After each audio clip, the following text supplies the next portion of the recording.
Halo semuanya, selamat datang di podcast Kaonak. Kami omong nasib kami. Senang sekali hari ini kita bisa bertemu dan berdiskusi dalam episode yang sangat penting dan juga reflektif. Hari ini kita akan membahas sebuah buku yang mengangkat realitas kemanusiaan di Papua, yaitu Memoria Passionis nomor 44, Militerisasi dan Krisis Kemanusiaan di Tanah Papua. Dan tentunya hari ini saya tidak sendiri. Saat ini sudah ada bersama saya Dr. Ignatius Ngari, OFM, yang akan membantu kita terlebih dahulu untuk melihat isi dan pesan dari buku Memoria Passionis ini. Halo Bruder, apa kabar? Halo Marsha, kabar baik. Bruder, boleh perkenalkan diri dulu Kak, ke kita punya pendengar yang ada di rumah. Silahkan Bruder. Oke, terima kasih banyak Marsha. Saya Bruder Ignatius Ngari. Saya dari Tarekat OFM. Dan Tarekat OFM ini sudah ada di Papua sejak tahun 1938. Dan juga menjadi bagian pembangunan peradaban di tanah Papua ini. Saya sendiri hari-hari bekerja sebagai dosen khususnya bidang filsafat di STFT Fajar Timur.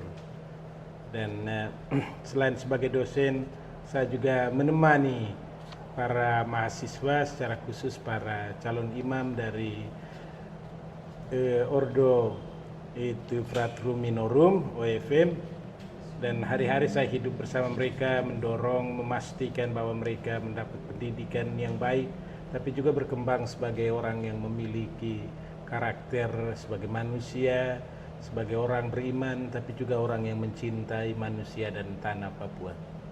Itu saja perkenalan dari saya. Baik Bruder, sebelum masuk ke dalam pembahasan utama kita pada hari ini, bolehkah Bruder jelaskan sedikit apa sih Memoria Passionis itu dan apa latar belakang yang membuat sampai ada Memoria Passionis itu? Silahkan Bruder. Memoria Passionis ini berangkat dari cara berpikir seorang teolog yang namanya John Baptista Metz. Ini seorang teolog Jerman yang berfokus pada teologi politik. Bahwa teologi juga harus membicarakan bagaimana kita menata kehidupan bersama agar kehidupan bersama ini dapat menjunjung tinggi martabat manusia, kebenaran dan keadilan. Dan secara khusus dalam karyanya dia berbicara tentang Memoria Passionis. Memoria Passionis ini sebenarnya satu bagian dalam perjalanan orang Kristen untuk mengingat penderitaan Kristus.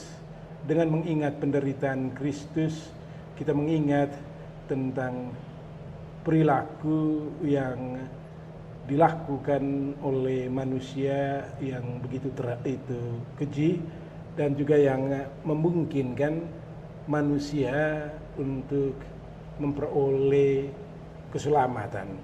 Dan pada titik ini Memoria Passionis itu berarti kita perlu mengingat apa yang dalam bahasa Latin disebut sebagai Via Dolorosa, suatu jalan yang penuh penderitaan, yang darinya kita dipaksa, didorong untuk bisa mengingat bahwa kita itu tidak jauh dari penderitaan dan tidak bisa melepaskan diri dari penderitaan. Dan kita hanya bisa keluar dari penderitaan kalau kita menyadari apa yang menjadi dasar dari penderitaan, akar-akar permasalahannya, lalu dari ingatan-ingatan akan problem itu, lalu kita berusaha untuk pertama-tama menyembuhkan diri dan juga mendorong untuk menyembuhkan sesama, menyembuhkan lingkungan, dan juga menyembuhkan masyarakat kita. Baik, Bruder. Kita langsung masuk ke pembahasan pertama ya, Bruder. Mengapa di seri Memoria Passionis yang ke-44 ini diberi judul militerisasi dan... Biasanya militer, kita tahu mereka adalah pembela negara.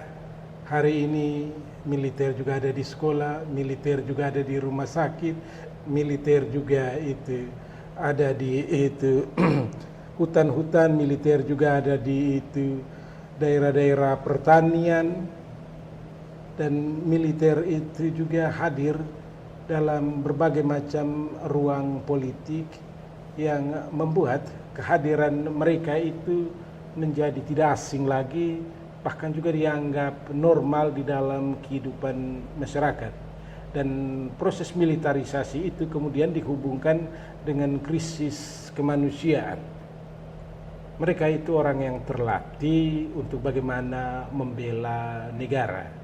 Tapi ketika mereka ditempatkan di dalam ranah-ranah sipil, tidak sedikit mereka bersinggungan, bertentangan, bahkan juga bertikai dengan masyarakat, dan ujung-ujungnya masyarakat yang kerap menjadi korban karena mereka ini orang yang diberikan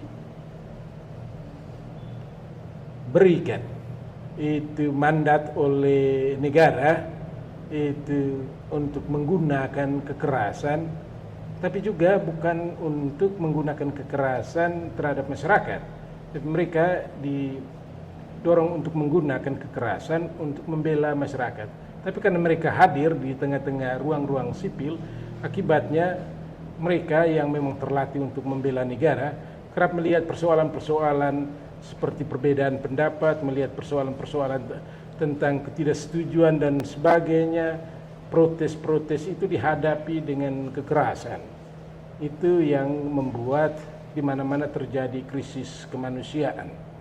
Dan kita tahu krisis kemanusiaan yang paling besar timbul pengungsian yang itu melampaui 100.000 orang yang terjadi di tanah Papua ini. Dan krisis kemanusiaan ini bertambah lagi dengan keterlibatan mereka di dalam itu proyek strategis nasional. Kenapa tidak petani-petani saja yang ada di sana, yang notabene adalah orang-orang transmigran, itu terlibat secara penuh untuk mengawal atau untuk menjalankan proyek strategis nasional itu? Kenapa harus mereka? Ketika mereka mengambil ruang-ruang sipil, itu berarti orang-orang yang ada dalam ruang sipil itu tidak terlibat lagi. Tapi juga dengan pengalaman kita di Papua dengan berbagai macam trauma, itu menimbulkan bahwa kehadiran mereka itu menakutkan, tapi juga membuat orang terpaksa menerima itu perampasan-perampasan hak, karena ketika orang melakukan protes dan sebagainya, orang berhadapan dengan itu tindakan dari kelompok militer yang memang memiliki senjata. Kalau kita melihat dari isi buku ini, banyak sekali cerita tentang masyarakat sipil yang terdampak konflik. Menurut Bruder, mengapa penting pengalaman masyarakat sipil seperti ini didokumentasikan, contohnya seperti dalam tulisan-tulisan yang ada di dalam buku seri Memoria Passionis ini? Oke, saya catat sedikit buku Memoria Passionis itu buku yang berbicara bukan hanya tentang proyek strategis nasional yang kemudian memang booming sekarang dengan film Pesta Babi yang secara luar biasa menghasilkan suatu narasi tandingan berhadapan dengan narasi pembangunan. Dalam buku Memoria Passionis dibicarakan tentang krisis multidimensional, dan yang terjadi itu bahwa masalahnya itu berkaitan dengan pelanggaran hak asasi manusia, berkaitan dengan lemahnya pelayanan publik, berkaitan dengan persoalan-persoalan pendidikan, berkaitan juga dengan persoalan-persoalan kesehatan. Yang menarik juga kita lihat bahwa masalah kesehatan itu juga menjadi salah satu pembunuh paling serius bagi kehidupan orang-orang di tanah Papua ini.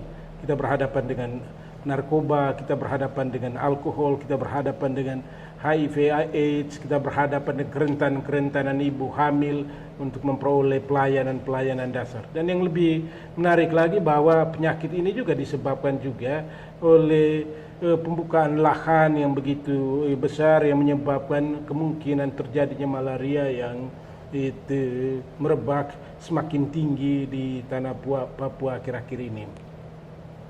Baik, tadi sudah sempat Bruder mention sedikit ini militerisasi, di mana aparat keamanan negara yang harusnya hanya bertugas di keamanan, namun pada kenyataannya para aparat keamanan negara ini sudah berada di mana-mana, Bruder. Kira-kira menurut Bruder bagaimana militerisasi ini mempengaruhi kehidupan sehari-hari masyarakat di Papua? Oke, pengaruh yang paling besar kalau kehadiran militer ada di mana-mana itu membuat masyarakat merasa terancam, lalu membangkitkan kembali trauma-trauma yang pernah terjadi, lalu membuat orang merasa tidak bebas untuk mengekspresikan itu pendapat mereka. Padahal kebebasan untuk bersuara, kebebasan untuk berserikat, kebebasan untuk berkumpul itu dijamin oleh konstitusi kita. Tapi kehadiran militer yang begitu masif itu menciptakan ruang-ruang ketakutan, menciptakan situasi-situasi darurat, dan kedaruratan ini seringkali membuat penguasa militer dan sebagainya itu mengatakan bahwa karena situasi darurat, jadi hukum dan peraturan kita tanggalkan, kita selesaikan masalah. Dan dengan situasi seperti ini, seperti dikatakan oleh seorang itu filsuf itu Achilles Mbembe dari Afrika Selatan, dia menciptakan apa yang disebut dengan politik kematian. Politik di mana para penguasa memilih siapa yang boleh hidup dan siapa yang tidak boleh hidup. Proses-proses militerisasi ini menciptakan trauma, menciptakan ketakutan, mengurung ruang-ruang kebebasan yang pada akhirnya membuat kreativitas, membuat itu upaya-upaya untuk memajukan berdasarkan kearifan lokal, berdasarkan konsensus yang ada dalam masyarakat adat itu bisa tidak terjadi.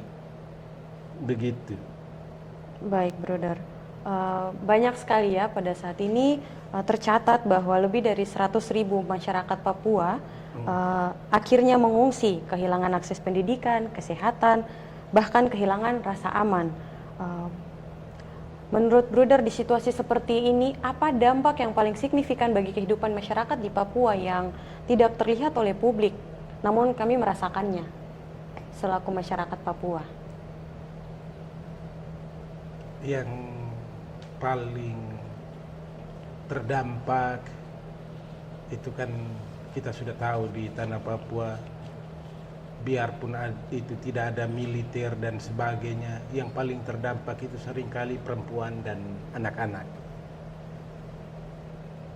Dan dalam situasi itu konflik, dalam situasi penuh persoalan, dalam situasi pengungsian dan sebagainya, seringkali perempuan-perempuan yang sudah dalam keadaan sulit ini harus menanggung beban-beban rumah tangga, karena kaum laki-laki harus mengurus persoalan-persoalan yang berkaitan dengan konflik, yang berkaitan dengan masalah kebebasan dan sebagainya. Sehingga yang paling terdampak pertama-tama itu ya perempuan dan anak-anak, karena tidak ada orang yang melindungi, tidak ada orang yang mendampingi, tidak ada orang yang bisa menjamin hidup mereka. Lalu yang kedua yang paling terdampak saya kira itu masyarakat Papua sendiri.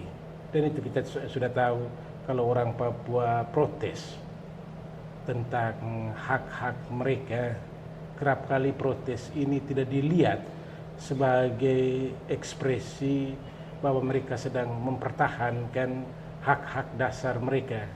Mereka cenderung langsung dilabeli atau distigmatisasi sebagai OPM, sebagai KKB, dan yang ujung-ujungnya dengan label seperti ini, orang yang tidak bersalah juga merasa takut, lari, lalu meninggalkan keluarga, dan juga bisa menjadi sasaran ancaman itu dari pihak itu keamanan. Dan itu sebenarnya yang terjadi dengan militerisasi di tanah Papua ini. Itu yang kedua. Yang pertama tadi tentang ibu-ibu dan anak-anak. Yang kedua, orang-orang Papua yang memperjuangkan hak-hak mereka kerap kali bisa dituduh. Lalu yang terakhir itu siapa saja yang memang memiliki hati untuk membangun manusia Papua, untuk membangun tanah ini. Kalau mereka berkehendak baik, mereka turut mengajukan protes dan sebagainya. Mereka ini kemudian juga bisa dicap sebagai orang begini, orang begitu. Jadi itu yang sebenarnya dampak dari militerisasi, dampak dari itu problem-problem hak asasi manusia yang membuat orang tidak bertumbuh, berkembang sebagai layaknya manusia yang diciptakan untuk bebas dan hidup dalam keadaan damai dan sejahtera. Baik, Bruder. Dengan situasi seperti ini, kira-kira menurut Bruder apakah efektif jika pemerintah Indonesia melakukan pendekatan militerisasi dengan masyarakat di Papua? Ataukah ada solusi lain menurut Bruder yang bisa membuat situasi di Papua mungkin lebih baik daripada situasi saat ini? Kita bersyukur karena ada film Pesta Babi. Pesta Babi itu kemudian menghasilkan suatu narasi tandingan. Biasanya narasi tentang Papua itu SKP se-Papua, sekarang JPC, OFM sudah berkali-kali menyuarakan problem Papua kemana-mana, tapi seringkali tidak banyak orang yang mempedulikan persoalan-persoalan Papua. Karena itu dengan film ini kita kemudian itu disadarkan tentang suatu persoalan yang amat serius. Persoalan yang memperlihatkan tabiat para penguasa yang mengarahkan negara untuk berkembang dalam satu model yang disebut model pembangunan yang bersifat top down, diturunkan dari atas dan di bawah harus menjalankan. Padahal kalau kita lihat pemerintah bisa itu serius menjalankan undang-undang otonomi khusus, membiarkan masyarakat Papua menata rumahnya, menata tanahnya dan sebagainya. Saya kira mereka akan hadir sebagai tuan rumah yang luar biasa. Saya sebagai orang yang sudah 30 tahun lebih tinggal di tanah Papua, betapapun saya mengalami ada konflik, ada masalah dan sebagainya, saya seringkali mengalami bahwa orang Papua hadir sebagai tuan rumah yang baik. Saya kira unsur ini harus itu diperkenalkan, itu semakin diperkenalkan ke itu berbagai macam tempat untuk juga membangun kepercayaan. Kalau orang Papua mengatur dirinya dengan baik, mereka bisa menjadi tuan rumah yang baik untuk siapa saja. Tapi ya problemnya sekarang mereka itu tuan rumah, bagaimana mungkin seringkali terjadi kepala rumahnya diganti, orang yang datang bertamu di rumah mengatur, menentukan semuanya, itu seringkali membuat tuan rumah itu tidak nyaman. Jadi saya kira apa yang perlu dilakukan oleh pemerintah, buka telinga, buka mata, buka hati terhadap penderitaan yang panjang yang dialami oleh orang Papua. Orang Papua bukan orang yang tidak tahu berterima kasih. Sudah saya katakan bahwa mereka ketika mereka ditempatkan sebagai tuan rumah, mereka akan hadir sebagai orang yang bisa menciptakan kegembiraan bagi banyak orang.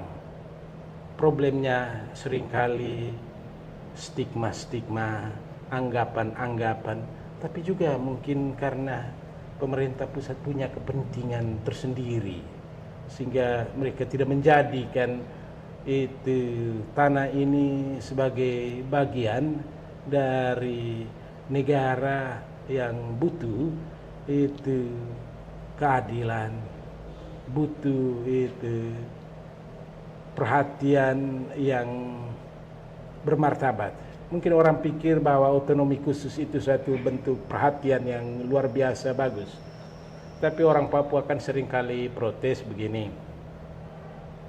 Otonomi khusus itu sama dengan kepala itu dilepas lalu ekor dipegang. Tidak ada ketulusan yang sungguh-sungguh untuk memberikan otonomi khusus atau melaksanakan otonomi khusus secara baik.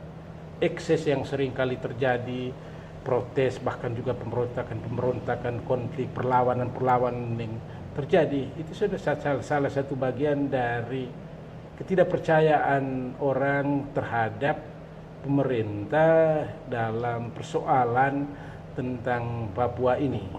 Orang Papua sudah berkali-kali mengalami itu, mengajukan protes ini seringkali tidak didengarkan. Berbagai macam pelanggaran hak asasi manusia tidak terselesaikan atau diselesaikan dengan cara yang tidak memberikan itu rasa keadilan kepada mereka. Dan pada titik itu kemudian orang mulai bertanya, kami ini sebenarnya siapa di hadapan pemerintah? Itu yang saya kira perlu diperhatikan. Jadi intinya itu pemerintah perlu membuka mata, membuka hati, membuka telinga untuk mendengar dan membiarkan orang Papua menata rumahnya. Dan cara mereka menata itu tidak perlu harus dipakai berdasarkan barometer ukuran yang diberikan oleh pusat.